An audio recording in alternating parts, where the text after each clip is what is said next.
Your soul is screaming for focus, but your mind is drowning in noise. Every single day.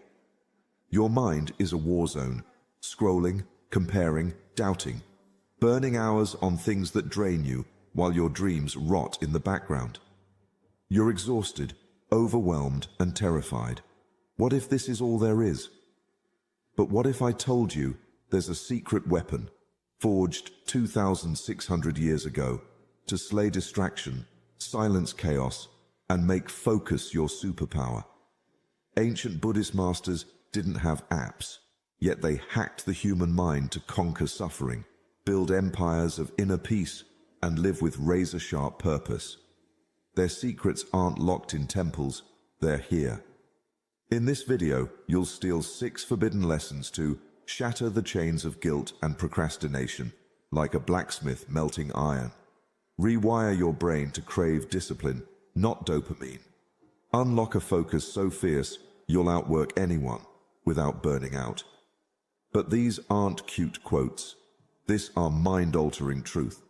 Like the monk who stared into a waterfall for 9 years to master concentration, or the samurai who practiced one sword strike 10,000 times.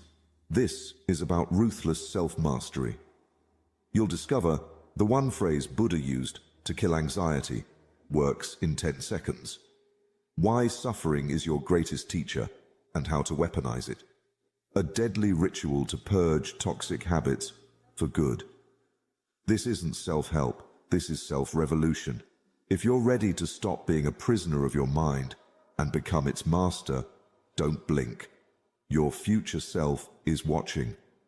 Will you let them down? Lesson 1. The Potter's Wheel of Karma. Life is like clay spinning on a potter's wheel, shapeless at first, but full of potential. You are the potter. Your hands, your choices, your actions, they shape the final form. But too often, people blame the spinning wheel of fate, luck, or circumstances beyond their control. They wait for life to mold itself, unaware that the real power has always been in their hands. In Buddhism, karma is not a mystical force of luck. It is intentional action, the energy you put into the world and the way it ripples back to you. Every thought, every choice, every response is a brushstroke on the canvas of your destiny. Blaming others for your struggles is like letting someone else sculpt your clay. It strips you of your power. But responsibility is not a burden. It is freedom. The moment you take full ownership of your life, you reclaim the ability to shape it. Buddha once said, "You are the heir to your actions. Whatever you sow, you reap." Let that sink in. Every challenge you face is a reflection of something you either created, allowed, or ignored. And this realization is not meant to shame you. It is meant to awaken you. Because if your past choices built today's reality, your present choices can build a new future. Imagine waking up every morning and declaring, "Today, I create my reality." How would that change the way you show up? Would you still let distractions pull you away from your goals? Would you still waste time waiting for someone else to fix things for you? And at night, before you sleep, ask yourself, what did I contribute to today's challenges? This practice isn't about guilt, it's about clarity. When you take radical ownership of your actions, you take radical control of your life. So ask yourself, what clay are you letting others mold for you? Are you shaping your life with intention, or are you allowing external forces, society, fear, opinions, to dictate its form? How different would your reality look if you owned 100% of your choices? The potter's wheel keeps spinning. The question is, will you take control and shape your life? Or will you let the clay harden into something you never intended? 2. The bridge of right intention. Life is a bridge suspended over turbulent waters. On one side, uncertainty, regret, and stagnation. On the other, clarity, purpose and fulfillment. The only way to cross is by laying down planks, each one a conscious goal, a step forward. But here's the truth. Most people never build their bridge. They stand at the edge, lost in vague wishes, waiting for direction to appear. But direction isn't found. It's created. Buddhism teaches the principle of right intention. It is the foundation of the noble Eightfold Path, a guide to wise living. And at its core, it says, clarity of purpose eliminates suffering. Think about that. Most pain in life doesn't come from failure. It comes from hesitation, from wandering without a map, from chasing what is not meant for you.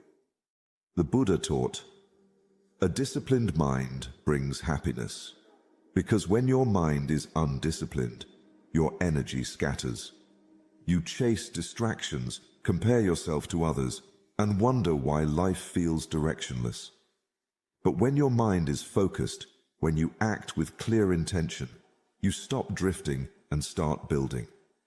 Too many people set goals like fragile paper boats, vague, weak, easily sunk. They say, I want to be successful. But they never define what success means to them.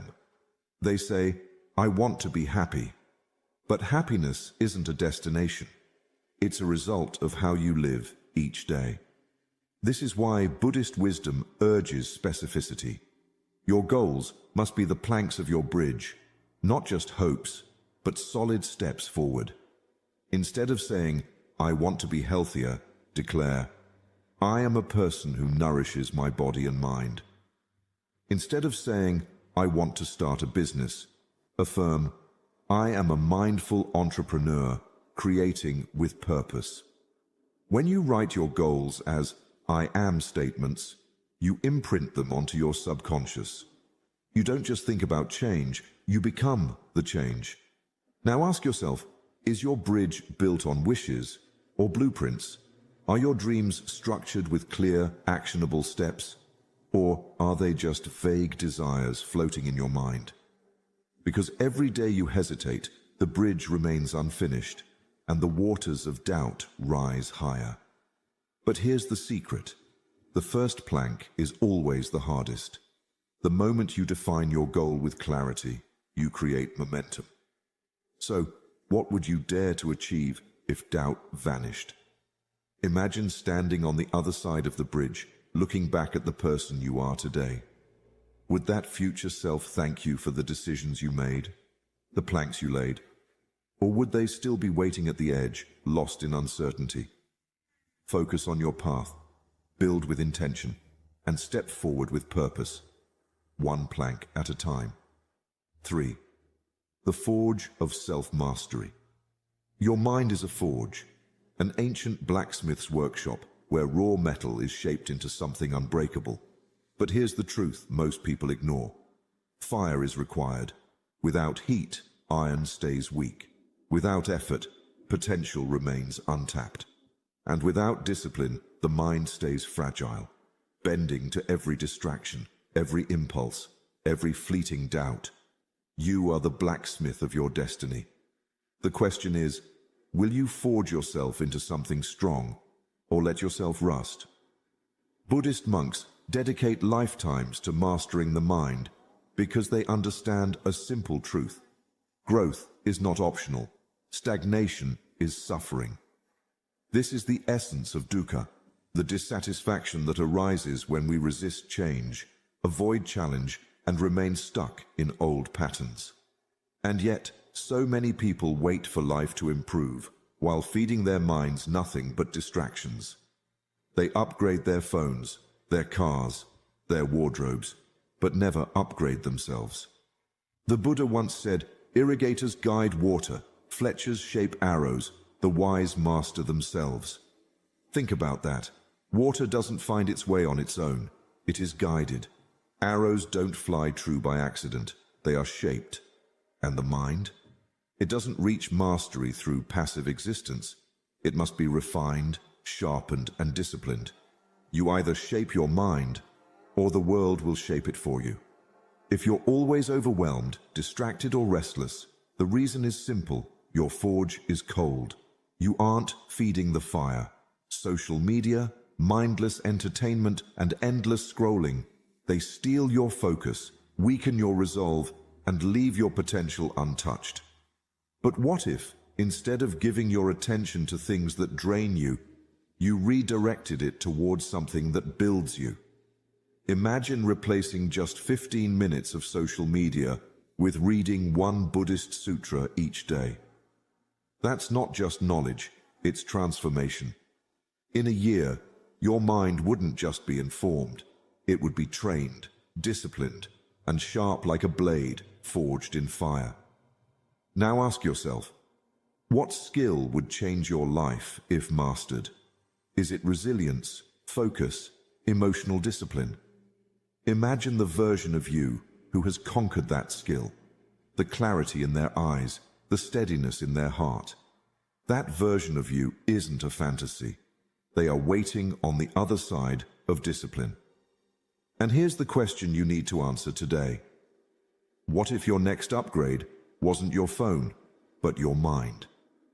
What if, instead of chasing temporary distractions, you invested in your own self-mastery? The fire is waiting. The forge is ready. The question is, will you step into the heat?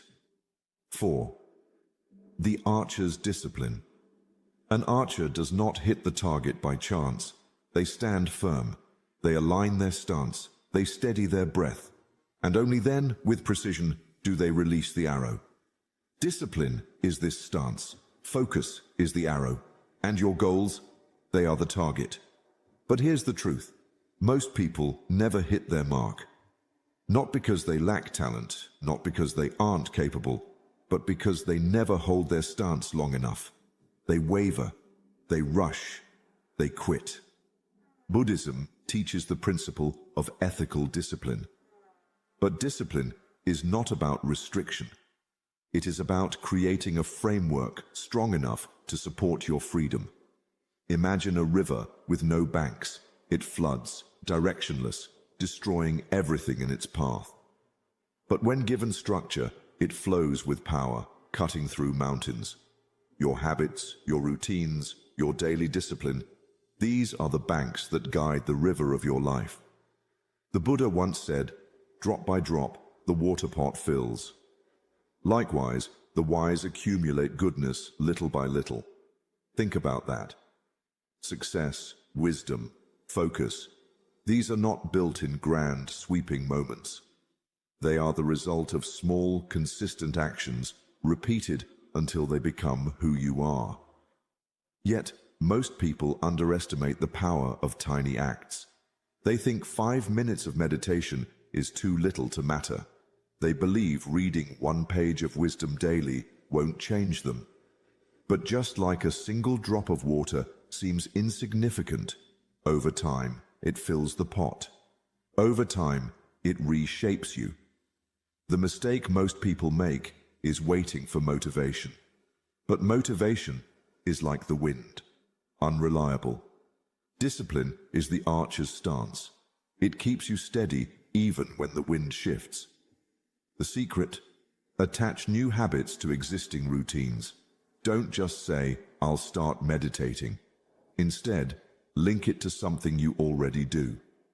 Brush your teeth. Meditate for 5 minutes right after. Drink coffee. Write down 3 things you're grateful for before the first sip. When habits are anchored to something familiar, they become automatic. They become part of you. Now ask yourself, what daily arrow are you failing to release? What is the one small habit, the one drop of effort that could transform your life if repeated daily? Because no archer hits the target without practice, no river carves valleys without time, and no mind finds clarity without discipline. So, what's one habit that would revolutionize your year? Picture yourself a year from now, more focused, more disciplined, more in control. That version of you? They are built 1 drop at a time, 1 arrow at a time, 1 habit at a time. Will you take the shot? 5. The riverbank of equanimity. Life is a river, unpredictable and untamed. Some days, the waters are calm, carrying you effortlessly forward. Other days, they rage, pulling you under, dragging you into currents of stress, doubt, and frustration.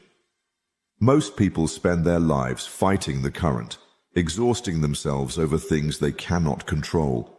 But true wisdom is not found in resisting the river.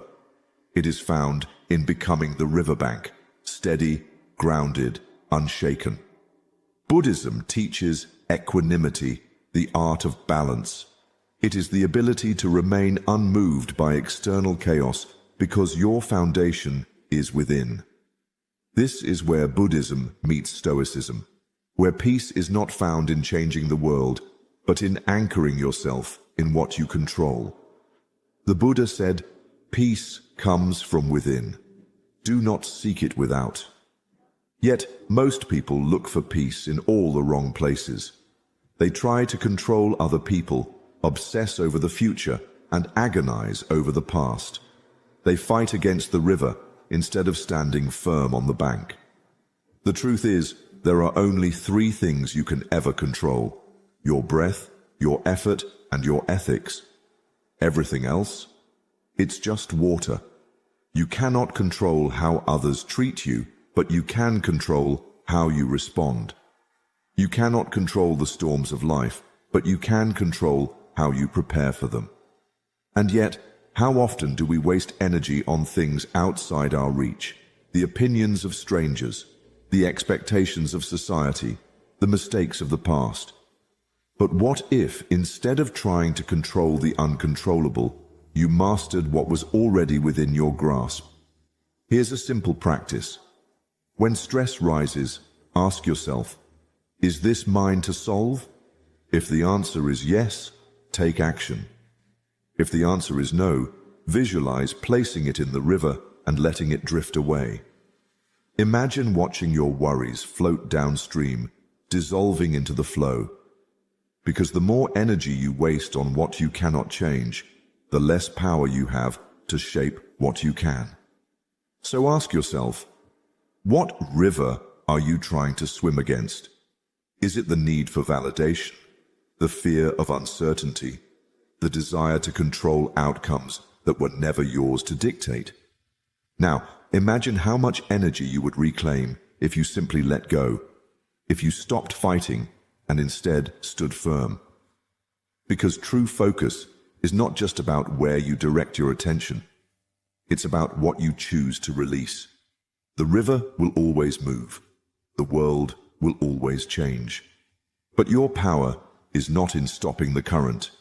It is in standing strong, grounded in what is truly yours. Will you keep struggling against the flow? Or will you become the riverbank, steady, unshaken, and free?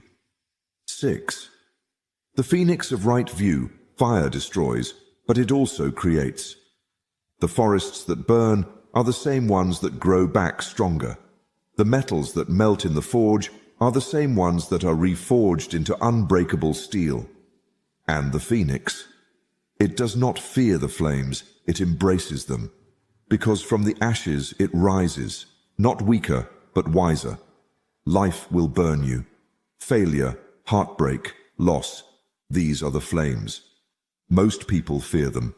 They run from discomfort, avoid risks, and hide from pain. But Buddhism teaches right view. It is the ability to see clearly, to reframe suffering, to recognize that pain is inevitable, but suffering is optional. The Buddha's wisdom reminds us that what breaks you is often what builds you. Think about your own life. The setbacks that felt like endings, the rejection, the failure, the moments of despair. What if they weren't punishments, but preparations? What if, instead of being buried, you were being planted? Every great transformation is preceded by a trial. The fire isn't there to destroy you. It's there to refine you. When life knocks you down, don't ask, why is this happening to me? Ask, how is this happening for me? This shift in perspective changes everything. The failed business, it forced you to innovate. The broken relationship, it taught you self-worth. The missed opportunity, It redirected you towards something greater. Every setback carries the seed of rebirth, if you choose to see it that way. Here's a simple practice. After every failure, write down one sentence. This happened for me because... fill in the blank. Maybe it's teaching you resilience. Maybe it's revealing a truth you ignored. Maybe it's clearing the path for something better. At first, your mind will resist, because pain demands blame. But when you shift from victim to student, every loss becomes a lesson. Every fire becomes fuel. So ask yourself, what fire are you avoiding that could rebirth you? What challenge, what risk, what difficult truth are you running from? When in reality, it is the very thing that could transform you. Because no phoenix rises without first facing the flames. No person grows without first facing struggle. The fire is inevitable. The question is, will you let it consume you, or will you let it refine you? Your greatest failures are not roadblocks. They are divine redirections. What if your worst moment was not the end, but the beginning? What if years from now, you look back and realize, this fire was the moment you were reborn? Will you fear the flames, or will you rise? Bonus lesson, the lighthouse of prioritization. A lighthouse does not chase ships. It does not flicker uncertainly, nor does it move with the tides. It stands firm, unwavering, shining its light so that others may find their way. But most people, they are not lighthouses. They are lost in the storm, pulled by distractions, swayed by obligations, saying yes to everything, and wondering why they feel directionless. Focus is not just about what you do, it's about what you refuse to do. Zen teaches Ichigyo-zamai, total immersion in one task. It is the discipline of doing one thing with full presence, not half-heartedly, not while multitasking, but with your entire being. Yet, in today's world, people wear busyness like a badge of honor. They jump from task to task, checking notifications, answering messages, chasing the urgent while neglecting the important. And in the process, they fracture their focus, weaken their will, and dilute their purpose. The Zen masters had a simple mantra. When walking, walk. When eating, eat. It sounds obvious, but think. When was the last time you truly did only one thing at a time? Every yes to distraction is a no to mastery. Every moment lost in triviality is a moment stolen from your legacy. The greatest minds of history did not succeed by doing more. They succeeded by doing less, but better. Bruce Lee once said, "I fear not the man who has practiced 10,000 kicks once, but the man who has practiced one kick 10,000 times." This is the essence of deep focus. To stop scattering your energy across meaningless pursuits and instead pour it into something that matters. Here's a simple practice. Use a distraction jar. Every time something tempts you away from your task, a random thought, a notification, a sudden urge to check emails, write it down and put it in the jar. At the end of the day, review the list. You'll realize that most distractions are illusions, mere ripples on the water that seemed important in the moment but meant nothing in the long run. This one habit alone can sharpen your focus and reclaim hours of your life. Now ask yourself, what shore is your lighthouse guiding others to? Are you leading with clarity, or are you drifting, lost in the storm of distractions? Because here's the truth. Every time you chase what doesn't matter, you move further from what does. Every time you choose busyness over purpose, your true work remains undone. So, what legacy dies each time you say yes to the insignificant? What masterpiece goes unfinished because your focus is stolen by noise? The world is full of distractions, but you are not a ship tossed by the waves. You are the lighthouse. Stand firm, shine your light, and guide your own life to shore. Quick summary of the 6 lessons. The potter's wheel of karma. Your choices shape your life. Stop blaming others. Own your actions like clay on a wheel. The bridge of right intention. Vague goals lead nowhere. Write them as I am statements to align with purpose. The forge of self-mastery. Upgrade your mind daily. Replace distractions with wisdom. Iron sharpens iron. The archer's discipline. Tiny habits, like 5-minute meditation, compound into unshakable focus. Consistency, intensity. The riverbank of equanimity. Let chaos flow like water. Control only your effort, ethics, and energy. The phoenix of right view. Burn setbacks into wisdom. Suffering isn't punishment. It's your teacher. You are not here to survive the storm. You are here to dance in the rain, to find stillness in chaos, power in surrender, and freedom in discipline. The Buddha taught that all that we are is the result of what we have thought. Every scroll, every doubt, every "I'll start tomorrow" writes your destiny. But today you hold the pen.